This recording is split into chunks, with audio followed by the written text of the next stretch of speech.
આગળ સમાચારમાં વાત કરીએ તો મહત્વપૂર્ણ સમાચાર સામે આવી રહ્યા છે। તો મહત્વના સમાચાર કહી શકાય કે બનાસકાંઠામાં કોંગ્રેસમાં ભંગાણ પડ્યું છે। તો સમાચાર સામે આવ્યા, કોંગ્રેસમાંથી રાજીનામાનો સિલસિલો હજી પણ યથાવત જોવા મળ્યો। જિલ્લા યુથ કોંગ્રેસના મહામંત્રીએ રાજીનામું આપ્યું। તો ધીરજસિંહ ચૌહાણે કોંગ્રેસ પક્ષમાંથી રાજીનામું ધર્યું છે। કોંગ્રેસનો ગઢ કહેવાતા સરહદી વિસ્તારમાં ભંગાણ પડ્યું છે। તો અગાઉ પણ કોંગ્રેસના નેતા ડીડી રાજપૂતે પક્ષ છોડી ચૂક્યા છે। તો એક પછી એક રાજીનામા પડતા કોંગ્રેસની મુશ્કેલીમાં વધારો થયો છે।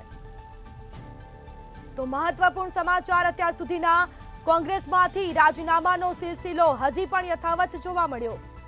તો જિલ્લા યુથ કોંગ્રેસના મહામંત્રીએ રાજીનામું આપ્યું। ધીરજસિંહ ચૌહાણે કોંગ્રેસ પક્ષમાંથી રાજીનામું ધર્યું। નમસ્કાર, હું ધીરજસિંહ ચૌહાણ બનાસકાંઠા યુથ કોંગ્રેસ મહામંત્રી પદેથી હું મારું રાજીનામું આપું છું।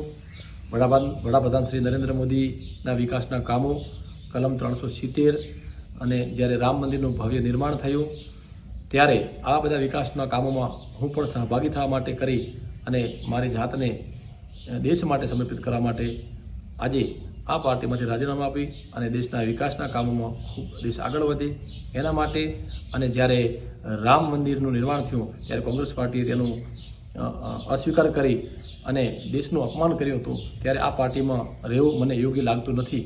તેથી હું મારું રાજીનામું આપી